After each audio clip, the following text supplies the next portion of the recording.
Middle east में चल रहे संकट के बीच प्रधानमंत्री नरेंद्र मोदी शुक्रवार को सभी राज्यों के मुख्यमंत्रियों से वीडियो कॉन्फ्रेंसिंग के जरिए बात करेंगे। इस बातचीत का मकसद पश्चिम एशिया में चल रहे संघर्ष के मद्देनजर राज्यों की तैयारियों और योजनाओं की समीक्षा करना है। हालांकि चुनाव वाले राज्यों के मुख्यमंत्री इस बैठक में शामिल नहीं होंगे, क्योंकि वहां आचार संहिता लागू है। वहीं पीएम मोदी द्वारा मुख्यमंत्रियों के साथ बैठक को लेकर एनडीए नेताओं ने कहा है कि दुनिया में बहुत संकट चल रहा है, लेकिन हमारे देश का नेतृत्व सुरक्षित हाथों में है। पीएम मोदी की मीटिंग को लेकर सियासी बयानबाजी भी शुरू हो गई है। विपक्षी दलों के नेताओं ने मीटिंग को सही करार देते हुए कहा कि जब संकट सिर पर आ चुका है, तब जाकर प्रधानमंत्री मीटिंग कर रहे हैं। जो काम पहले करना चाहिए तब तो हॉर्मूज फ्री कर दिया गया है।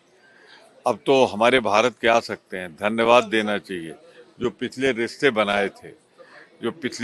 बनाए थे भारत ने, नेहरू से लेकर राजीव गांधी, अटल बिहारी वाजपेयी, इंदिरा गांधी ने, आज उसका फायदा देश को मिल रहा है। नहीं, ये बातें होनी भी चाहिए और सरकार को भी, केंद्र सरकार को भी राज्य सरकार को जानकारी देनी चाहिए कि इस स्थिति में केंद्र सरकार जो है किस स्थिति में काम कर रही है, और सारे चीज़ों की अगर जानकारी देशवासियों को, लोगों को अगर रहेगी तो निश्चित तौर पर इस हालात से, अभी कोई वैसा हालात खराब नहीं हुआ है, लेकिन असर तो निश्चित तौर पर पड़ा है।